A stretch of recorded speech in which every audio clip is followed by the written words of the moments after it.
Hey everybody, how's it going? This is Max with BuzzTox here, and I am finally back with another Game of Thrones video. Now this video is very important. Game of Thrones is finally over, but naturally HBO is working on many different spin-offs that we can expect to be released. And we just got some news about other spin-offs in the works. The first one that we will see is called Blood Moon, and it's based on the first Long Night. It's when the children and the Andals gathered together to defeat the White Walkers. In this spin-off, we could see Azor Ahai, the Prince That Was Promised, Bran the Builder, Lan the Clever, and many other historical moments during the Long Night. And this show is already finished filming. It's in post-production. So my guess is that we'll see Game of Thrones Blood Moon by about April 2021. But there's a new show that George R.R. Martin is working on that is very close to being green-lit. And it gets me very excited because it's going to focus on House Targaryen and feature many dragons. And it's going to be set during the Targaryen Civil War, known as the Dance of Dragons. But news has also come out that this show might not just focus in on one time period. This TV show is based off of George R.R. Martin's new book called Fire and Blood. And this book spans across 300 years, following Aegon's conquest 300 years before Game of Thrones happened. And the history goes all the way through to the Targaryen Civil War and ends with Aegon III sitting on the throne. And this project has been in the works since 2018. And this news gets me very excited because it could focus on a new and different type of Game of Thrones show.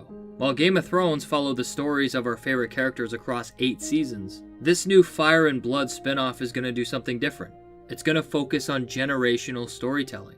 And there's a lot of depth and a lot of intrigue and irony that happens in the Targaryen story. We'll have a show that will show the rise of the Targaryen dynasty, but then also show the fall. And while the show focuses on multiple different points of Targaryen history, I think storytelling on a generational level can really change and give this show a brand new perspective.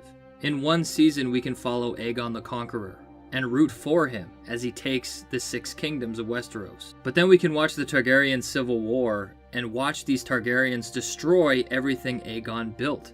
It provides a great context and it gives everyone a great bond with the Targaryen name. But personally, I hope and I think that they'll take this show a step further. Instead of it just focusing in on Targaryens and the key points in their history, I think you can do a season-by-season Game of Thrones show that focuses on the Targaryen house, but it's through the focal point or one of the main lenses of every single Aegon Targaryen to hit power.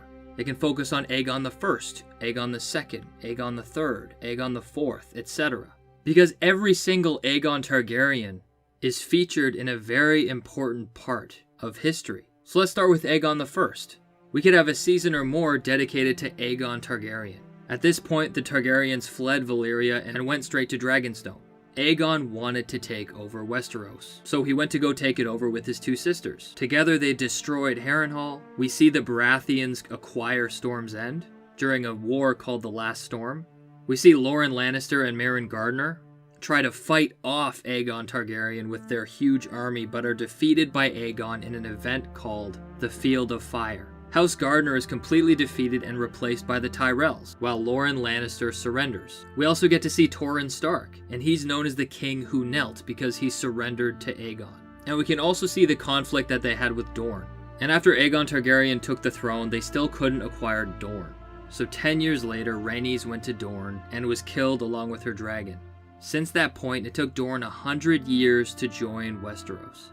But the first story, we can focus on the rise of the Targaryen dynasty through Aegon Targaryen I.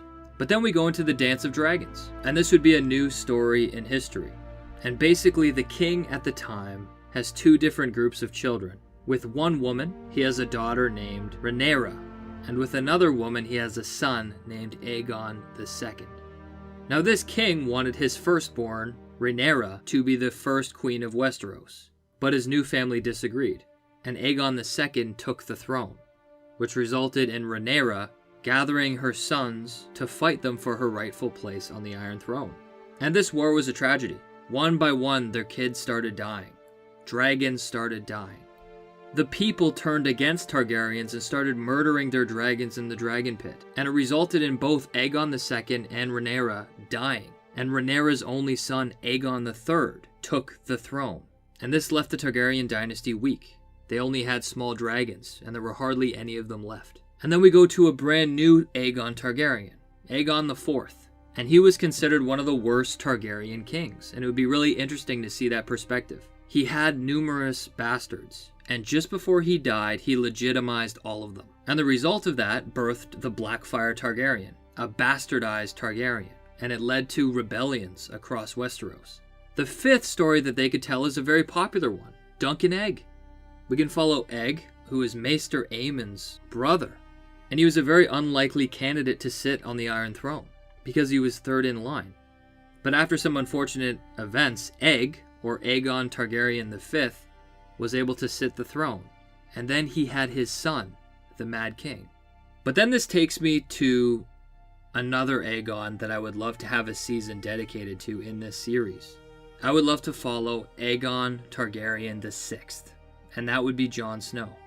After 6 seasons following every Targaryen through history, we can settle on the last Aegon Targaryen. And instead of him fighting for the throne or being a legitimized ruler, he instead becomes the king beyond the wall, the king of freedom. And much like how we watched Aegon the Conqueror take over Westeros, we could see the reverse from Jon. We could see him bringing together the people beyond the wall, creating a new society, a new people with new beliefs.